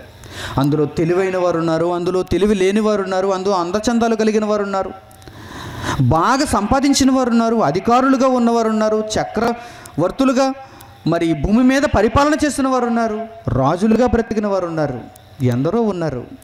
కానీ ఎవరిలోనూ ఆయనకు సంతోషం లేదు, ఎవరిలోనూ ఆయనకు ఆనందం లేదు. ఎప్పటి నుంచి అనుకుంటున్నారు? ఆదాము మొదలుకొని మొట్టమొదటి భూమి మీద మనిషి పుట్టినప్పటి నుంచి ఇప్పటి వరకు ఎవరిలోనూ తండ్రికి ఆనందం లేదు. కానీ ఒకే ఒక కుమారుడు ఆయనకు ఆనందాన్ని ఇచ్చాడు, ఒకే ఒక వ్యక్తి ఆయనకు ఆనందాన్ని ఇచ్చాడు. ఇంతమంది మనుషులు ఇవ్వలేని ఆనందం, ఇంతమంది మనుషుల దగ్గర ఆయన పొందలేని పుత్రోత్సాహం ఒక వ్యక్తిలో పొందాడు ఆయన, ఒక వ్యక్తిలో పొందాడు ఆయన. ఎవరో తెలుసా? చూడండి, మత్తయి సువార్త 3వ అధ్యాయంలో ఒక వ్యక్తి ద్వారా దేవుడు సంతోషాన్ని పొందాడు. చూడండి, 3వ అధ్యాయము 17వ వచనం జాగ్రత్తగా చూడండి. మత్తయి సువార్త 3వ అధ్యాయము 17వ వచనం. ఆయన ఏమంటున్నాడో తెలుసా? ఇదిగో ఈయనే నా ప్రియ కుమారుడు, ఈయనొక్కడే నా ప్రియ కుమారుడు, ఇంకెవ్వరూ లేరు. చాలామంది భూమి మీదకి వచ్చారు. సుబ్బారావు వచ్చాడు, అప్పారావు వచ్చాడు, చాలామంది మనుషులు వచ్చారు. చాలామంది భూమి మీద పుట్టుకొచ్చారు.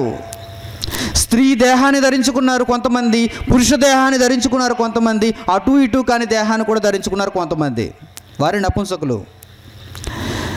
వారు దేవునికి పిల్లలే, పైన రూపం తేడా తప్ప లోనున్న ఆత్మకు అటు ఇటు లేదు. లోనున్న ఆత్మ దేవునికి కుమారుడు. స్త్రీలో ఉన్న ఆత్మ అయినా దేవునికి కుమారుడే, పురుషునిలో ఉన్న ఆత్మ అయినా దేవునికి కుమారుడే, నపుంసకునిలో ఉన్న ఆత్మ అయినా దేవునికి కుమారుడే. పైన అంగాలు మారతాయంతే, పైన రూపం మారుతుందంతే, పైన కోరికలు మారతాయంతే, శరీర రూపం మారుతుందంతే. మట్టిలో కప్పెట్టబడేటువంటి రూపం అది ఎలా ఉంటే చెప్పండి, దానికి ప్రయోజనం ఏంటి చెప్పండి. నపుంసకులు బాధపడవలసిన అవసరం అస్సలు లేదు. నపుంసకులు అస్సలు బాధపడని అవసరం లేదు. ఎందుకంటే భూమి మీద మీకున్న దేహం కేవలం కొద్ది సంవత్సరాలకు సంబంధించింది. అటు ఇటు కాని దేహం. కొంతమందికి అటు అయింది, కొంతమందికి ఇటు అయింది. మీకు అటు ఇటు కాని దేహం వచ్చింది. మీరు భయపడకండి. లోనున్న ఆత్మ అటు ఇటు అయితే ప్రాబ్లం. లోనున్న ఆత్మ అటు ఇటు అనుకోండి, నపుంసక ఆత్మ అనుకోండి, అప్పుడు మీరు భయపడాలి. నేను పరలోకానికి వెళ్తానా, నరకానికి వెళతానా, భూమిలో ఉండిపోతానా, మట్టిలో కలిసిపోతానా, అప్పుడు మీరు భయపడాలి. మీరు భయపడవలసిన అవసరం లేదు. Don't worry. ప్రభుత్వం మీకు చెప్పదు, ప్రభుత్వానికి సంగతి తెలియదు. అవసరమైతే మీకు ఒక రాయితీ కల్పిస్తుంది, అవసరమైతే జెండర్ ఈక్వాలిటీ అంటుంది. పురుషునితోనూ స్త్రీలతోనూ నిన్ను సమానులుగా చేస్తాం, నీకు రాయితీ కల్పిస్తాం, నీకు సమాజంలో గౌరవం ఇస్తాం అని చెప్పగలదు తప్ప నీ ఆత్మను గూర్చి ఏ అధికారి చెప్పలేడు. బైబిల్ తప్ప, బైబిల్లో వ్రాయబడిన మాటలు తప్ప ఈ భూమి మీద నపుంసకులకు మరో దిక్కు లేదు. ఎవరు వారిని ప్రేమించరు. దేవుడు ప్రేమించినంతగా ఎవరు వారిని ప్రేమించరు. బైబిల్లో దేవుడు రాయించాడు వారి కోసం, వారి కోసం దేవుడు రాయించాడు. మీకు ఇవ్వబడిన దేహం మాత్రమే నపుంసక దేహం, కానీ లోనున్న ఆత్మ మాత్రం కుమారుడైన ఆత్మ. వారు తెలుసుకోవాలి. పైనున్న దేహాన్ని చూచి వారు మురిసిపోయి, పైనున్న దేహాన్ని చూచి వారు చాలా కుమిలిపోయి నేను ఎందుకు ఇలా పుట్టాననుకుంటున్నారు. కొంతమంది ఆనందపడుతున్నారు, కొంతమంది కుమిలిపోతున్నారు. దేహాన్ని చూసుకోకయ్యా, నువ్వు దేహాన్ని కాదు చూడవలసింది, లోనున్న ఆత్మను గురించి ఆలోచించు. మరో 30 ఏళ్ళకు ఇది వల్లిపోతుంది, మరో 30 ఏళ్ళకు మట్టిలో కప్పెట్టబడుతుంది. అది నీ తండ్రి నీ తల్లి ఇచ్చినది, భూమి మీద తల్లిదండ్రులు ఇచ్చినది. లోనున్న ఆత్మ మాత్రం నీ పరలోకమందున తండ్రి ఇచ్చినది. ఆయనను గురించి ఆలోచించు, ఆయనను గురించి అర్థం చేసుకో. పుత్రోత్సాహాన్ని తండ్రికి ఇవ్వి. ఎవ్వరు ఇవ్వలేకపోయారు. ఒక కుమారుడు భూమి మీదకి వచ్చాడు, ఆయనను బట్టి పరలోకమందున్న తండ్రి ఏమంటున్నాడో చూడండి. ఇదిగో ఈయనే నా ప్రియ కుమారుడు, ఈయన యందు నేను ఆనందించుచున్నాను అని ఒక శబ్దము ఆకాశము నుండి వచ్చెను. ఎవరి నిమిత్తమైనా, ఎవరి కొరకైనా దేవుడు ఈ మాట చెప్పాడేమో చూడండి. అంటే భూమి మీద ఏ ఒక్కడు పరలోకమందున్న దేవుణ్ణి తండ్రిగా చూడలేదండి, తండ్రిగా చూడలేదండి. అందుకే ఆ కుమారుని బట్టి తండ్రి పలికిన మాటలేంటో తెలుసా? ఆ కుమారుని బట్టి, యేసుని బట్టి తండ్రి పలికిన మాటలేంటో తెలుసా? మంచి నైవేద్యం ఇచ్చాడు, గొప్ప భక్తుడు అని చెప్పాడా? మంచి పండగ చేశాడు, నాకు గొప్ప భక్తుడు అని చెప్పాడా? దీనిని బట్టి నేను ఆనందిస్తున్నాను అని చెప్పాడా? లేదు లేదు లేదు లేదు. మరేం చెప్పాడో చూడండి. ఈయన నా ప్రియ కుమారుడు, ఈయన యందు నేను ఆనందించుచున్నాను. పుత్రోత్సాహం. సుమతి శతకంలోని పుత్రోత్సాహం కాదు ఇది, సుమతి పద్యాల్లో చెప్పిన పుత్రోత్సాహం కాదు ఇది. ఆ పుత్రోత్సాహం దేని కొరకు చెప్పారు? భూమి మీద ఉన్న శారీరక తండ్రిని గురించి చెప్పారు. బాబు, నీకు శరీరాన్ని ఇచ్చిన తండ్రిని నువ్వు కాపాడు, ఆ తండ్రిని నువ్వు గౌరవించు, ఆ తండ్రిని సన్మానించు. బాగానే ఉంది, గౌరవించవద్దు అని చెప్పడం లేదు బైబిల్, గౌరవించాలి. కానీ ఆత్మకు సంబంధించిన తండ్రిని గురించి ఏ పద్యం, ఏ సుమతి శతకంలో ఉందో చెప్పండి. లేదు. రేపు వినిపిస్తాను ఆ పద్యం ఏంటో మీకు. శారీరక సంబంధమైన పద్యం ఎలా ఉంటుందో, ఆత్మ సంబంధమైన పద్యం ఎలా ఉంటుందో రేపు వినాలి మీరు.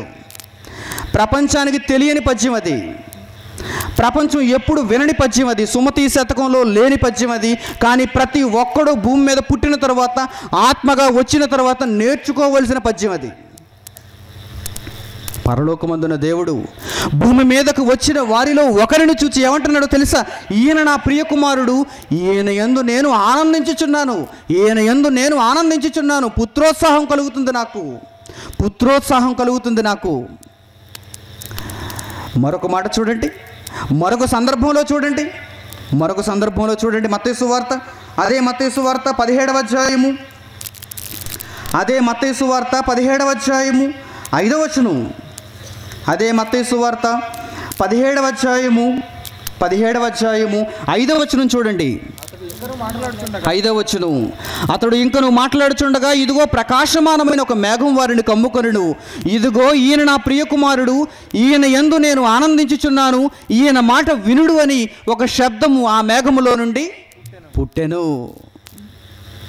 యేసుక్రీస్తు అనే ఆ వ్యక్తి, ఆ మహాశక్తి దేవుని కుమారుడుగా భూమి మీదకి వచ్చిన తర్వాత ఆయన బాప్తిస్మం తీసుకుంటున్నప్పుడు 30 ఏళ్ళ ప్రాయంలో, 30 ఏళ్ళ వయసులో పరలోకంలో నుంచి ఒక శబ్దం వచ్చేసింది.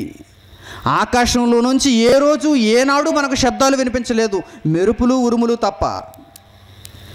మనలను భయపెట్టడానికి, మన ప్రాణాలు తీయటానికి తుఫానులు తప్ప ఏ రోజు ఎంత మంచి స్వరం ఏ కుమారుని బట్టి రాలేదండి. కానీ 2000 సంవత్సరాల క్రితం ఆ కుమారుని బట్టి వచ్చింది చూడండి. ఆ కుమారుని బట్టి వచ్చింది చూడండి. నీతిమంతుడై భూమి మీద దేవుని కొరకు బ్రతుకుతూ ప్రతి నిత్యం పరలోకమందున దేవుణ్ణి తండ్రి తండ్రి తండ్రి అని జ్ఞాపకం చేసుకుంటున్నాడు ఈ కుమారుడు. బాగా అర్థం చేసుకోవాలి మీరు. భూమి మీదకి వచ్చిన మరుక్షణం నుంచి మరీ గర్భంలోనే పుట్టాడు యేసు. యోసేపుకు కుమారుడని ఎంచబడ్డాడు యేసు. కానీ భూమి మీదకి వచ్చిన నాట నుండి పరలోకమందున్న దేవుణ్ణి ఎలా పూజిస్తున్నాడో తెలుసా? పరలోకమందున్న దేవునితో ఎలాంటి సంబంధాన్ని కలిగి ఉన్నాడో తెలుసా? తండ్రికి కుమారునికి ఉన్న సంబంధం, తండ్రికి కుమారునికి ఉన్న సంబంధం. అందుకే ఆ యేసును బట్టి, ఆ యేసు బాప్తిస్మం తీసుకున్న తర్వాత పరలోకంలోంచి ఒక శబ్దం వచ్చేసింది. ఆ పరలోకమందున్న దేవుడు ఒక శబ్దాన్ని విడుదల చేశాడు, ఒక వాక్యం చెప్పాడు. ఆయన నోరారా మాట్లాడాడు. ఏమనో తెలుసా? ఈయన నా ప్రియకుమారుడు, ఈయన యందు నేను ఆనందించుచున్నాను. ఇంకెవ్వరిలోనూ నాకు పుత్రోత్సాహం లేదు, పుత్ర శోకం తప్ప. భూమి మీదకి వచ్చారు, వారి ఇష్ట ప్రకారం వారు బ్రతికారు. భూమి మీద తల్లిదండ్రులు చూసుకున్నారు, మురిసిపోయారు, వారిని గౌరవించారు, వీరు వారిని ప్రేమించారు. కానీ నాకు రావలసిన ఘనత ఏమాయను? నాకు రావలసిన ఘనత ఏమాయను? ఎవడిలోనూ నాకు ఘనత లేదు. అందరూ పైకి నటించేవారు తప్ప ఎవడు నాకు నిజమైన కుమారుడు కాదు అన్నాడు దేవుడు. ఎవడు నాకు నిజమైన కుమారుడు కాదు. నిజమైన కుమారుడు అంటే ఎలా ఉండాలో తెలుసా? ప్రతి క్షణం నన్ను గుర్తు చేసుకోవాలి, ప్రతి క్షణం నా కోసం బ్రతకాలి. వాడి కొరకు కాదు, వాడి స్వార్థం కోసం కాదు, నా కొరకు బ్రతకాలి. ఎవడైనా ఉన్నాడు అలాంటి వాడు? చూడండి, ఈరోజు భూమి మీద మీ మధ్య బ్రతుకుతున్న వారు ఎవడైనా ఉన్నాడు అలాంటి వాడు? లేడు. వాడి స్వార్థం. దేవుని కొరకు బ్రతుకుతున్నాను అనుకుంటున్నా వాడి స్వార్థమే మరలా అందులో. దీని ద్వారా నాకు వచ్చేదంతా? నువ్వా కుమారుడివి దేవునికే? నువ్వు దేవుని కుమారుడివేనా? ఒక వ్యాపారం చేస్తున్నావు నువ్వు, ఆ దేవుణ్ణి అడ్డు పెట్టుకొని శవ రాజకీయం చేస్తున్నావు నువ్వు, అంతే తప్ప నీవు సాధించేదేమీ లేదు ఇందులో. ముందు నీ తండ్రికి నీవు కుమారుడు కావాలి. బేసిక్ స్టెప్ ఇది. నీ తండ్రి ఫోటో అడ్డు పెట్టుకుని భూమి మీద శారీరక తండ్రి ఫోటో అడ్డు పెట్టుకుని వ్యాపారం చేసుకుంటే ఏమంటారు చెప్పండి? అందరూ తండ్రిని అడ్డు పెట్టుకుని డబ్బులు సంపాదించుకుంటున్నాడండి అంటారు. పరలోకమందున్న తండ్రిని కూడా ఈరోజు అడ్డు పెట్టుకుని, ఆ దేవుణ్ణి అడ్డు పెట్టుకుని వ్యాపారం చేసుకుంటున్నారు అందరూ. వారు నిజమైన భక్తులు కారండి, వారు నిజమైన యాజకులు కారండి, వారు నిజమైన దైవ సేవకులు కారండి. నిజంగా దేవుని కోసం అర్పింపబడాలి. నిజంగా పరలోకమందున్న దేవుణ్ణి తండ్రిగా ఈ లోకానికి పరిచయం చేయాలి. తండ్రిగా అతను భావించాలి. ప్రతి క్షణం తండ్రిగా ఈ భూమి మీద ఆ దేవునికి సేవలు అందించాలి. వాడే నిజమైన కుమారుడు. అందుకేనండి యేసుక్రీస్తు భూమి మీదకి వచ్చిన తర్వాత ఆ దేవుడు పలికిన మాటలు చూడండి. ఈయన నా ప్రియకుమారుడు, ఈయన యందు నేను ఆనందించుచున్నాను. ప్రతి విషయంలోనూ ఈయన మాట అందరూ వినండి. ఆ మాట వింటే మీరు కూడా బాగుపడతారు, మీరు కూడా నాకు పిల్లలవుతారు. ఎందుకన్నాడో ఒక మంచి సందర్భం చూపిస్తాను మీకు. ఏమంటే యేసుక్రీస్తునే ఎందుకన్నాడు ఆయన? భూమి మీద ఎంతోమంది ప్రవక్తలు పుట్టారే, భూమి మీద ఎంతోమంది నీతిమంతులు పుట్టారే, మరి వారి విషయంలో ఎందుకు పలకలేదు ఈ మాట? ఒక మోషే విషయంలో, ఒక అబ్రహాము విషయంలో, ఒక దావీదు విషయంలో, ఒక ఆదాము విషయంలో, వారందరిలోనూ పలకని దేవుడు యేసుక్రీస్తు వచ్చేసరికి ఎందుకండి పలికాడు? యేసుక్రీస్తు వచ్చేసరికి ఎందుకండి ఈ మాట చెప్పాడు ఆయన? మోషే ఐగుప్తు దేశంలో ఉన్నప్పుడు, ఫరో కుమార్తె యొక్క కుమారుడిగా ఎంచబడినప్పుడు ఒక ఐగుప్తీయుని చంపేశాడు. ఐగుప్తీయుని చంపేసినప్పుడు మోషే ఏమయ్యాడో తెలుసా? పారిపోయాడు మామ దగ్గరకు. ప్రియమైన వారలారా, వ్రాయబడిన ప్రకారము పారిపోయిన వాడు అయినా మోషే ఆ పారిపోయి మామ దగ్గర బ్రతుకుతున్నటువంటి వేళలలో దేవుడు ఎక్కడ గుర్తుకొచ్చాడు చెప్పండి మోషేకి? మరలా దేవుడు పొదలో కనిపించాలి. మరలా దేవుడు, ఇదిగో నేనెవరనో తెలుసా, ఇశ్రాయేలీయుల దేవుడును, నేను ఉన్నవాడను, నీ పేరు ఏంటని చెప్పాలి ప్రభువా అని అడిగినప్పుడు నేను ఉన్నవాడనని చెప్పరా బాబు, నేను నీ తండ్రిని నా నాయన, నీ కుమారునిరా, నువ్వు మేపాల్సింది ఈ గొర్రెలను కాదు, నీవు ఉండాల్సింది ఇత్రో దగ్గర కాదు, నువ్వు వెళ్ళాల్సింది ఫరో దగ్గరకు వెళ్ళు నాయన వెళ్ళు. మరి మోషేను గూర్చి ఈయన నా ప్రియకుమారుడు, ఈయన యందు నేను ఆనందించుచున్నాను అని దేవుడు చెప్పగలడా? చెప్పలేడు. ఏ ఒక్కరి విషయంలోనూ దేవుడు చెప్పలేదు. అందుకే ఆదాము మొదలుకొని యేసు వచ్చేంత వరకు, యేసు తర్వాత కూడా ఎవరి విషయంలో చెప్పలేదు ఆయన. నిజంగా మీరు భూమి మీద పుట్టిన దగ్గర నుంచి దేవుని కోసం బ్రతికి ఆకాశం తెరవబడాలి, అక్కడ నుంచి ఒక స్వరం రావాలి, ఈయన నా ప్రియకుమారుడు, ఈయనందు నేను ఆనందించుచున్నానని దేవుడు మీ నిమిత్తం చెప్పాలి. చెప్పాడా? ఎవరి నిమిత్తం చెప్పాడు చెప్పండి? ఎవరి నిమిత్తము చెప్పలేదు. అందుకే అర్థం చేసుకోండి, అందుకే ఆలోచన చేయండి. యేసు అంటే దేవునికి పక్షపాతం లేదు. తన కుమారుడు గనక యేసుక్రీస్తుని గురించి దేవుడు ఎలా మాట్లాడలేదు? అసలు నిజంగా యేసుక్రీస్తు ఎలా బ్రతికాడో మీకు అర్థమైతే తండ్రి ప్రతి క్షణం ఈ మాట చెప్పాలండి అంటారు మీరు. లూకాసు వార్త 2వ అధ్యాయం చూడండి, యేసుక్రీస్తు బ్రతుకు విధానం చూపిస్తాను మీకు. లూకాసు వార్త 2వ అధ్యాయం 46వ వచనం. 3 దినములైన తర్వాత ఆయన దేవాలయంలో బోధకుల మధ్య కూర్చుండి వారి మాటలను ఆలకించుచు వారిని ప్రశ్నలు అడుగుచూ ఉండగా తల్లిదండ్రులు చూచితిరి. భూమి మీద జన్మనిచ్చిన తల్లిదండ్రులు, ఒక మరియా, ఒక యోసేపు. వీరిద్దరూ పండుగకు తీసుకుని వచ్చి యేసుక్రీస్తును 12 ఏళ్ల ప్రాయంలో, 12 వయసు అంటే ఇదిగో చిన్నపిల్లలు కూర్చున్నారు చూడండి, వాక్యం చెప్పారు చూడండి మీకు, వారందరూ ఇంచుమించుగా 12 వయసు. 12 వయసు అప్పుడు యెరూషలేములో పండుగ ఆచరించడానికి తల్లిదండ్రులు ఇద్దరు, మరియ యోసేపులు ఇద్దరు, భూమి మీద శారీరక తల్లిదండ్రులు వీరిద్దరు. యోసేపు తండ్రిగా ఎంచబడ్డాడు, శరీరాన్ని ఇచ్చింది మరియా. వీరిద్దరూ భూమి మీద శారీరక తల్లిదండ్రులు, శరీరాన్ని బట్టి తల్లిదండ్రులు, ఆత్మను బట్టి తండ్రి. అందరికీ దేవుడే, యేసుకు కూడా దేవుడే, యేసుక్రీస్తుకు కూడా దేవుడే. బాగా అర్థం చేసుకోవాలి మీరు.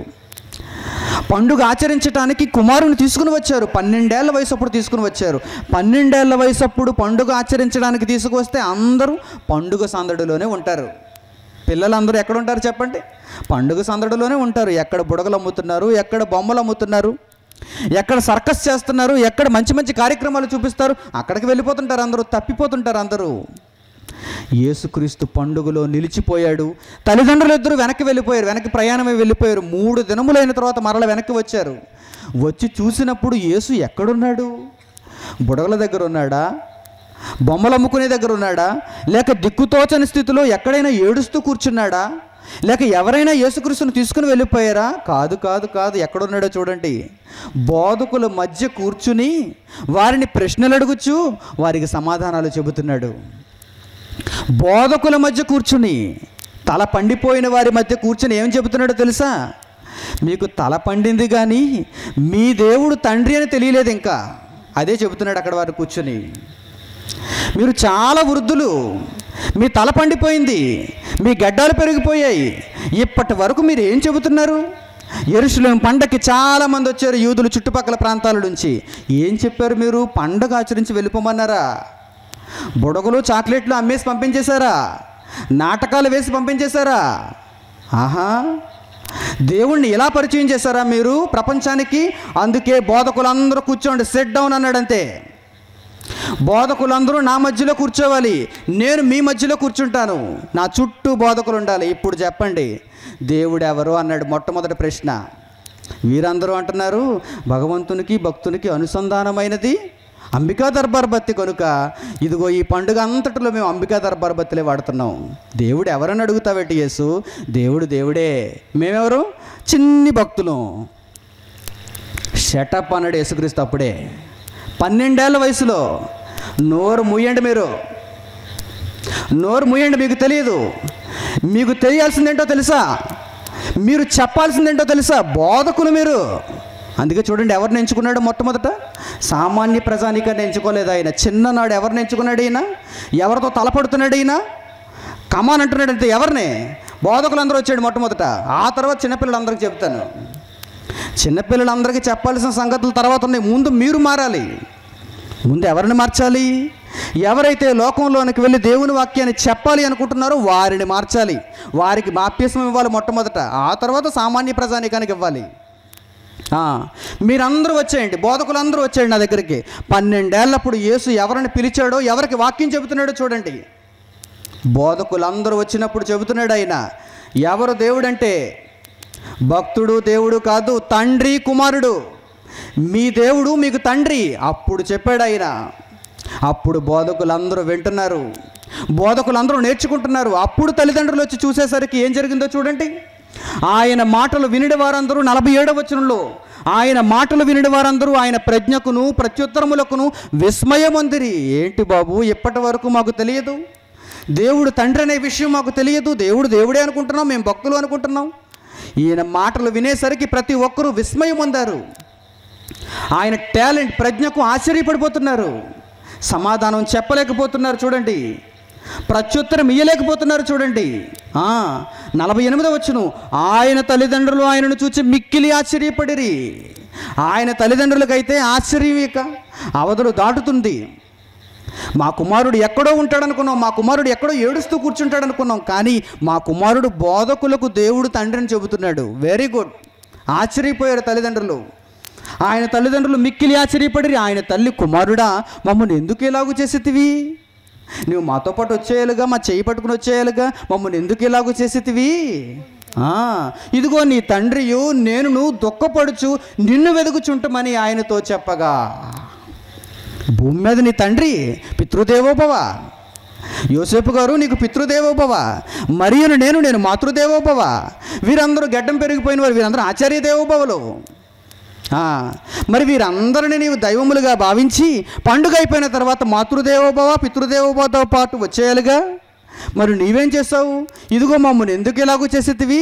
ఇదిగో నీ తండ్రియు నేను దుఃఖపడుచు నిన్ను వెదుగుచుంటమని ఆయనతో చెప్పగా ఆయన ఏమంటున్నాడు చూడండి, తప్పైపోయిందమ్మా అన్నాడా? తప్పైపోయింది పితృదేవోభవ, తప్పైపోయింది మాతృదేవోభవ అన్నాడా? నో. ఏమన్నాడు చూడండి, మీరేళ నన్ను వెతుకుచుంటిరి, ముందు మీ తండ్రిని వెతకండి. మీరేళ నన్ను వెతుకుచుంటిరి, ముందు మీ తండ్రిని వెతకండి. మీకు దేవుడు అంటే ఏంటో తెలియదు. పండుగ ఆచరించడానికి ఇద్దరు వచ్చేసారు. పండుగ ఆచరించడానికి యూదులందరూ వచ్చేసారు. పండుగ ఆచరించడానికి భక్తులందరూ వచ్చేసారు. ప్రధాన యాజకులందరూ వచ్చేసారు. బోధకులందరూ వచ్చేసారు. ఎవరికి తెలియదు ఒక సామాన్యమైన సంగతి, మీరేళ నన్ను వెతుకుచుంటిరి, మీరేళ నన్ను వెతుకుచుంటిరి. నేను ఎవరి పనుల మీద ఉండాలో తెలుసా? నేను నా తండ్రి పనుల మీద ఉండవలెనని మీరు ఎరుగరా? చూడండి ఎవరిని జ్ఞాపకం చేస్తున్నాడు. నేను నా దేవుని పనుల మీద అనటం లేదు ఆయన, నేను నా తండ్రి పనుల మీద ఉండవలెనని మీరు ఎరుగరా? భూమి మీద నేను తల్లిని అని మరీ చెబుతుంది, భూమి మీద నేను తండ్రిని అని యోసేపు చెబుతున్నాడు. కానీ యేసుక్రీస్తు డోంట్ కేర్, ఇద్దరిని పట్టించుకోవటం లేదు. మీరెందుకు నన్ను వెతుకుతున్నారు? మొదట మీ తండ్రిని వెతకండి. మీరు పుట్టిన తర్వాత ఇప్పటి వరకు చాలా వయసు వచ్చింది మీకు, కానీ మీకు ఇంకా మీ దేవుడు దేవుడుగానే ఉండిపోయాడు తప్ప తండ్రిగా మారలేదు. ఆ తండ్రికి మీ వలన పుత్రోత్సాహం లేదు. అందుకే మీరు వెతకాల్సింది చిన్న కుమారుడైన నన్ను కాదు, 12 ఏళ్ల ప్రాయంలో ఉన్న నన్ను కాదు. మీరు వెతకాల్సింది మీ దేవుణ్ణి. ఆ దేవుణ్ణి తండ్రి అని మీరు మొట్టమొదట తెలుసుకోవాలి. ఆ తండ్రికి మీరు పుత్రోత్సాహాన్ని ఇవ్వాలి. మరి నేనేం చేస్తున్నాను? ఈ పండుగ వాతావరణంలో నేనేం చేస్తున్నానో తెలుసా? నా తండ్రికి పుత్రోత్సాహాన్ని ఇస్తున్నాను నేను. అదే చెప్పాడు ఆయన. ఆయన మాటలలో ఉన్న అర్థం అదే. మీరేళ నన్ను వెతుకుచుంటిరి, నేను నా తండ్రి పనుల మీద ఉండవలనని మీరు ఎరుగరా? నా తండ్రి చెప్పాడు, ఆ తండ్రి చెప్పిన దానిని నేను నెరవేరుస్తున్నాను. అందుకే నా తండ్రికి నన్నును బట్టి పుత్రోత్సాహము, పుత్రోత్సాహము. నా తండ్రికి నన్ను బట్టి పుత్రోత్సాహము. ఎప్పుడు? ఏ సంవత్సర కాలంలో, ఏ ప్రాయంలో? 12 ఏళ్ల ప్రాయంలోనే మొదలు పెట్టేశాడు ఆయన. అది వ్రాయబడింది. ఇంకా ఆయన చేసినవి అనేకములు ఉన్నాయి, అవన్నీ వ్రాయబడలేదు. మచ్చుకు కొన్ని వ్రాయబడ్డాయి, ఉదాహరణకు కొన్ని వ్రాయబడ్డాయి. మీకు అర్థం కావటానికి భూలోకమైనను సరిపోని గ్రంథాలు రచించవచ్చు. ఆయన చేసిన వాటిని అర్థం చేసుకోవటానికి మనం ప్రయత్నిస్తే, వాటన్నిటినీ మనం తెలుసుకోవాలనుకుంటే ఆ పుస్తకాలకు భూలోకమైనను సరిపోదని నాకు తోచుచున్నది అన్నాడు యోహాను. తన చివరి మాటలలో. ప్రియమైన వారలారా, అందుకే దేవుడు ఏమన్నాడో తెలుసా? ఈయన నా ప్రియ కుమారుడు, ఈయన యందు నేను ఆనందించుచున్నాను. దీనిని బట్టి చెప్పాడండి దేవుడు. పక్షపాతం కాదు. ఏదో తండ్రికి కుమారుడు గనక యేసుక్రీస్తు గొప్పవాడని నేను నిరూపించాలి గనక ఆయన వచ్చినప్పుడు బాప్తిసం పొందినప్పుడు నేను ఒక మాట చెప్పాలి, ఆయన కొండ మీదకి వెళ్ళినప్పుడు నేను ఒక మాట చెప్పాలి అనుకోలేదు ఆయన. ఖచ్చితంగా యేసుక్రీస్తు దానికి అర్హుడు. యేసుక్రీస్తు వలన తండ్రికి పుత్రోత్సాహం కలిగింది, యేసుక్రీస్తు వలన దేవునికి ఆనందం కలిగింది. అందుకే ఈయన నా ప్రియ కుమారుడు, ఈయన యందు నేను ఆనందించుచున్నాను అన్నాడు. మరలా ఇదే మాటను పేతురు జ్ఞాపకం చేస్తున్నాడు. ఐ విట్నెస్ ఇది. పేతురు మరలా జ్ఞాపకం చేస్తున్నాడు. ఎందుకంటే కల్లారా చూసినవాడు పేతురు. ఆ కొండ మీద ఈ మాటలు ఆకాశంలో నుంచి వచ్చినప్పుడు కల్లారా చూసినవాడు పేతురు. అందుకే మరలా పేతురు ఏమని రాస్తున్నాడో తెలుసా? 2వ పత్రిక చూడండి. ఆయన వ్రాసిన 2వ పత్రిక 1వ అధ్యాయము, పేతురు రాసిన 2వ పత్రిక 1వ అధ్యాయము 16వ వచనం చూడండి. 16వ వచనం, ఏలయనగా చమత్కారముగా కల్పించిన కథలను అనుసరించి మన ప్రభు అయిన యేసుక్రీస్తు యొక్క శక్తిని, ఆయన రాకడను మేము మీకు తెలుపలేదు. ఒక కథ చెప్పి యేసుక్రీస్తుని నమ్మించాలనుకోలేదు. ప్రారంభ శతాబ్దంలో అపోస్తలులు, ఈనాటి కాలంలో నేను కథను చెప్పి ఎప్పుడు దేవుని నమ్మించాలనుకోలేదు. కథలు చెప్పి ఎప్పుడు యేసును ప్రకటించాలనుకోలేదు. This is real, this is witness. ఒక ఐ విట్నెస్ చెబుతున్నాడు చూడండి, ప్రత్యక్ష సాక్షి చెబుతున్నాడు చూడండి. ఈరోజు కోర్టులు కూడా దేనిని నమ్ముతాయో తెలుసా? కోర్టులు దేనిని నమ్ముతాయో తెలుసా? ఒక జడ్జి గారు దేనిని నమ్ముతాడో తెలుసా? విట్నెస్ నమ్ముతాడు, సాక్షి నమ్ముతాడు. అది డాక్యుమెంటరీ ఎవిడెన్సా? అది డాక్యుమెంటరీ విట్నెస్సా? అది ఐ విట్నెస్సా? నీవు చూచి చెబుతున్నావా, లేక వ్రాయబడిన దాన్ని తీసుకొచ్చి చెబుతున్నావా, లేక చిత్రీకరింపబడిన వీడియో విట్నెస్ తీసుకొచ్చి చెబుతున్నావా, విన్నదానిని చెబుతున్నావా? విట్నెస్ ఉంటే అది అంగీకరింపబడుతుంది. ఇక్కడ విట్నెస్ చూపిస్తున్నాడు చూడండి, సాక్ష్యం చూపిస్తున్నాడు చూడండి. నిజంగా ఆయన పరలోకమందున్న తండ్రి యేసును గూర్చి మాట్లాడినటువంటి మాటలు విన్న భక్తుడు ఏమంటున్నాడో చూడండి. ఏలయనగా చమత్కారముగా కల్పించిన కథలను అనుసరించి మన ప్రభువైన యేసుక్రీస్తు యొక్క శక్తిని, ఆయన రాకడను మేము మీకు తెలుపలేదు, కానీ ఆయన మహాత్యమును మేము కన్నులారా చూచిన వారమై తెలిపితిమి. అదేంటో తెలుసా? ఈయన నా ప్రియకుమారుడు, ఈయన యందు నేను ఆనందించుచున్నాను అను శబ్దము మహా దివ్య మహిమ నుండి ఆయన యొద్దకు వచ్చినప్పుడు తండ్రి అయిన దేవుని వలన ఘనతయు మహిమయు ఆయన పొందగా మేము అక్కడ ఉన్నాము అంటున్నాడు. పరలోకమందున్న తండ్రి యేసును గూర్చి ఈ మాటలు పలికినప్పుడు మేము అక్కడే ఉన్నామంటున్నాడు. చాలా ఆశ్చర్యపోయారు ఆ రోజు. అపోస్తలులుగా మారిన వారు, అపోస్తలులుగా ఎంచబడిన వారు పేతురు, యోహాను, అంద్రేయ వీరందరూ యేసుక్రీస్తును చూస్తున్నప్పుడు ఈయన నిజమైన కుమారుడు, పరలోకమందున్న దేవుడు ఈయనకే నిజమైన తండ్రి. మేమందరం ఇంకెప్పుడు తెలుసుకుంటాం తండ్రిని? మేమందరం ఎప్పుడు ఆనందాన్ని ఇస్తాం ఆ దేవునికి? మొదట తండ్రికి కుమారుడు అని అర్థం కావాలి. ఆ తరువాత అలా అర్థమైన నాడు ప్రతి క్షణం ఆయన కొరకు బ్రతకాలి. అప్పుడు మీ వలన పుత్రోత్సాహము దేవునికి కలగాలి.